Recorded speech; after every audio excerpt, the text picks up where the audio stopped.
कोई भी बहुमूल्य चीज अगर आप लड़की पक्ष से डिमांड करते हैं तो वो दहेज की श्रेणी में आता है। और दहेज प्रथा लेना और देना, दहेज लेना और देना, क्या लेना और देना दोनों कानून के खिलाफ है।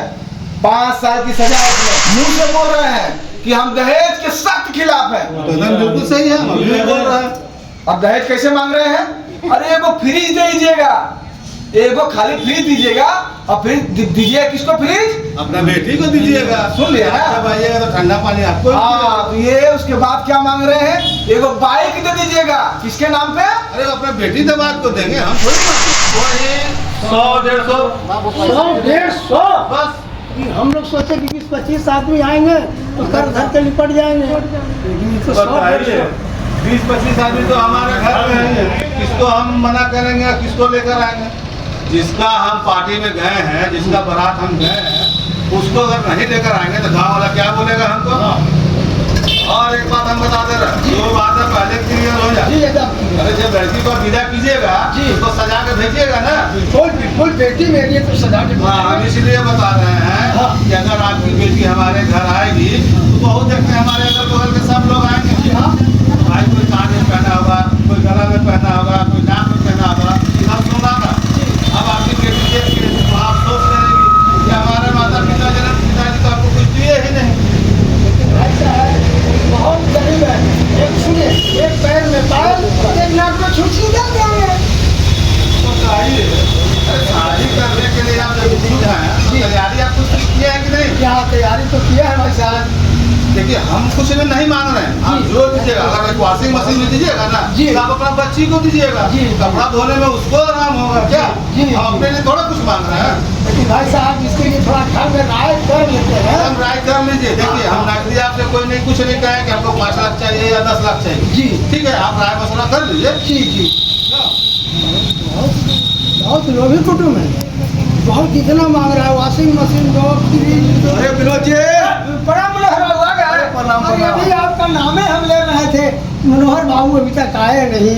अरे घर गए, पता चला कि आप बुलाए हैं। जी हाँ। आपके घर में मेहमान आया हुआ है। जी हाँ, बच्चा को शादी सेट किया है ना। अच्छा, अच्छा। वही आए हैं बच्चा को देखने के लिए। चलिए मेहमान से मिल लिया जाए। आइए आइए आइए आइए। अरे नमस्कार। नमस्कार। आप ही लोग हैं ना? हाँ, आइए आइए। अच्छा अच्छा, नाश्ता पानी हो गया? एकदम एकदम। इनकी बेटी तो बहुत सुंदर है और इनकी बेटी का और मेरे बेटे का हाँ। जोड़ी तो बहुत ही एकदम सुंदर है। अच्छा अच्छा, बहुत अच्छी बात है।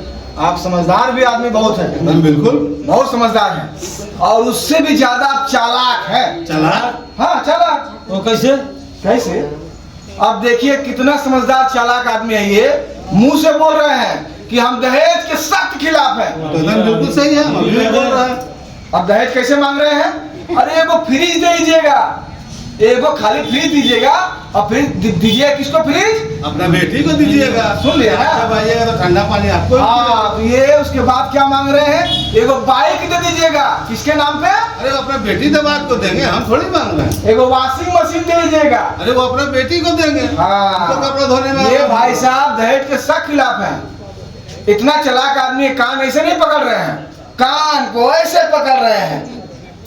हम लोग समझ नहीं रहे, जो आप कर रहे हैं ना, इसी को बोलते हैं दहेज मांगना। ये डिमांड है, डिमांड। कोई भी बहुमूल्य चीज अगर आप लड़की पक्ष से डिमांड करते हैं तो वो दहेज की श्रेणी में आता है। और दहेज प्रथा लेना और देना, दहेज लेना और देना, क्या लेना और देना दोनों कानून के खिलाफ है। 5 साल की सजा है इसमें। 5 साल की सजा। बिल्कुल, समझे ना आप लोग? जी जी ना दहेज देना है जी और ना दहेज लेना है। लेना। ठीक है जी। और सिर्फ कानून के डर से नहीं, एक बात हम दिल पर हाथ रखकर सोचे, ये दहेज प्रथा कितना बड़ा अभिशाप है। आज दहेज प्रथा के कारण ही लड़कियां बिन ब्याह रह जा रही हैं। लड़कियों की शादी में कितना दिक्कत हो रहा है। आज लड़कियों को लोग अभिशाप समझ रहे हैं केवल इस दहेज प्रथा के कारण। आज केवल दहेज प्रथा के कारण एक गरीब बेटी का बाप अपना घर द्वार सब बेचना पड़ जा रहा है। और जिसके पास घर द्वार जमीन जायदाद नहीं है उसको क्या करना पड़ रहा है? कर्जा महाजन करना पड़ रहा है। वो कर्ज के जंगल में डूबता चला जा रहा है। इस दहेज प्रथा के कारण ही बेटियां अभिशाप बनती जा रही हैं, बोझ बनती जा रही हैं।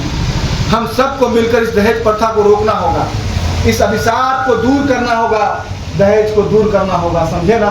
केवल कानून का ही नहीं, हमारा भी, हमारे समाज का दायित्व बनता है कि दहेज प्रथा को दूर करें। एकदम बिल्कुल सही कहा आपने भाई साहब जी मैंने जो कहा उसे आप भूल जाइए। जी बिल्कुल। देखिए भाई साहब समय रहते हम दोनों को आगाह कर दिया। हाँ, हाँ। अगर कहीं दहेज लेने और देने के चक्कर में कहीं हम लोगों को सजा हो जाती तो आपस में हो जाती। बहुत आफत दोनों हो जाते हैं। ठीक है ना। ये तो बहुत अच्छा हो कि मनोहर। ठीक है भाई साहब, आपने हमारी आंखें खोल दी। समझ गए आप लोग ना। एकदम दहेज प्रथा हम लोग बंद करते हैं। हाँ, दहेज प्रथा बंद करो, दहेज प्रथा बंद करो। हाँ, अब एक बात जान लीजिए, जब आप लोग समझ चुके हैं कि दहेज प्रथा का अभिशाप है, तो इससे बड़ी भी गलती आप करने जा रहे हैं। इससे बड़ी गलती? हाँ जी। कौन सा गलती? कौन सा गलती? हाँ, अच्छा, आपका बेटी का उम्र कितना है? मेरा बेटी का उम्र 14 साल है। 14 साल जी। और आपका बेटा का उम्र? वो 17 साल का है। 17 साल, यानी दोनों नाबालिग है ना। वो नाबालिग है। हाँ, बिल्कुल। लड़की की शादी की उम्र है 18 साल 18 साल और लड़के का शादी की उम्र 21 साल। 21 साल। और ये जो आप कर रहे हैं 14 साल में शादी, जी। ये बाल विवाह हुआ। बाल विवाह।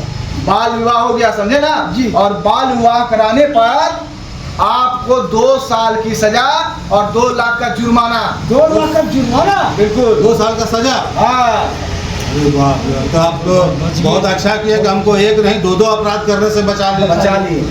ये भी एक तरह से जान लीजिए सामाजिक अपराध है।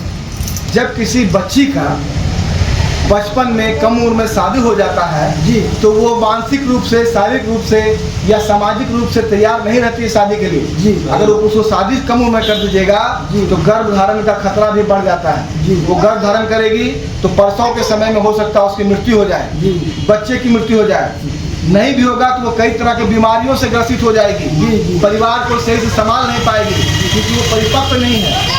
अरे बच्ची को पढ़ने दीजिए, आगे बढ़ने दीजिए, सही उम्र पे शादी कराइए। बच्ची पढ़ लिख लेगी तो हो सकता है कि IAS IPS बन जाए, डॉक्टर इंजीनियर बन जाए। अरे आजकल तो लड़कियां आसमान में जा रही हैं, जी, जी। चांद को छू रही हैं, आर्मी एयरफोर्स ज्वाइन कर रही हैं। जी। अरे बच्चियों को पढ़ने दीजिएगा, आगे बढ़ने दीजिएगा, तभी तो बच्चियां आगे बढ़ेगी। जी, जी। है? जी। इसलिए ये जो बाल विवाह प्रथा है उसको बंद कीजिए। बिल्कुल बंद और करें। बच्चे लड़का का भी सही उम्र में शादी कीजिए, ठीक है, जी। ताकि वो भी पढ़ लिख सके, परिपक्व हो सके, समाज का, अपनी पत्नी का, अपने परिवार का बोझ को उठा सके, कोई नौकरी कर सके, रोजगार कर सके, है ना। सही कहा आपने। हाँ सुनिए भाई साहब, जी। अब हम लोग शादी अपने बच्चों का जी। 4 साल बाद करेंगे। 4 साल बात करेंगे। क्योंकि अभी आपके बच्चे का उम्र है 14 साल, जी। उससे में हो जाएगा 18 साल। जी, ठीक है। जी। मेरा बच्चा है 17 साल का, हो जाएगा 21 साल का। जी। यानी कि दोनों जब बालिग हो जाएंगे हाँ। तब हम लोग शादी हाँ, करेंगे। जब ठीक है। तक पढ़ लिख मिल जाएगी उनको मौका मिलेगा तभी तो पढ़ेंगे लिखेंगे और आगे बढ़ेंगे। आगे बढ़ेंगे। हाँ, बढ़ेगा इंडिया, तभी तभी तो तो बढ़ेगा। आगे बढ़ेगा इंडिया। हाँ। और बच्चों से, नौजवानों से भी अपील है कि आप पढ़ाई लिखाई पे ध्यान दीजिए, अच्छा पढ़िए लिखिए और माता पिता के मान सम्मान का भी ख्याल रखिए। किसी तरह का भी कोई गलत कदम ना उठाइए, ठीक है, ताकि ये जो परंपरा है पूरी तरह से खत्म हो सके और इस दहेज प्रथा, इस बाल विवाह प्रथा, इस घरेलू हिंसा को बंद किया जा सके। इसके लिए राष्ट्रीय विधिक सेवा प्राधिकरण नई दिल्ली आपके लिए सदैव तत्पर है। इसका टोल फ्री नंबर है 15100। कितना? 15100। अब इसमें क्या क्या लाभ मिलेगा? जैसे घरेलू हिंसा होता है, बाल विवाह होता है, दहेज प्रथा है, उसके बाद आप मान लीजिए आपके आसपास में कोई विवाद है, कोई औद्योगिक क्षेत्र है, उसका विवाद है आप लोगों के साथ, तो इसमें कानूनी सहायता देगा ये, वो भी मुफ्त में। कागज वगैरह जो निकलता है कोर्ट में वो भी निकाल के दिया जाएगा मुफ्त में। आपके आसपास में कोई ऐसा है जो कई दिनों से जेल में बंद है, जिसका जमानत नहीं हो पा रहा है, गरीब आदमी है, चोरी का सजा मान लीजिए है, 3 साल का चोरी का सजा होता है और वो गरीब आदमी वो बेल नहीं करा पा रहा है, उसका 1.5 साल, 1.25 साल लगभग हो गया, 2 साल, वो भी इससे मदद ले सकता है। इसमें उसको वकील मिलेगा, जो भी इसका लाभ लेना चाहेगा उसको वकील मिलेगा, कागज निकालने का पैसा नहीं लगेगा, ठीक है, और जो भी सहयोग ये करेगी, चाहे विधिक जानकारी हो या सहयोग हो, सब मुफ्त में करेगी। इसलिए आपको याद रखना है टोल फ्री नंबर 15100। और जिला में इसका कार्यालय कहाँ है, ऑफिस कहाँ है, ये भी जान लीजिए। इसका ऑफिस है कोर्ट जो है 28 कोर्ट जो है उसके नीचे में इसका ऑफिस है। और एक प्रखंड ऑफिस में एक पीएलबी ऑफिसर बैठता, पीएलबी पारा लीगल वॉलंटियर, उससे भी आप मदद ले सकते हैं। वो भी आपकी मदद करेगा, आपकी समस्याओं को सुनेगा, उसकी निदान करने में आपको पूर्ण सहयोग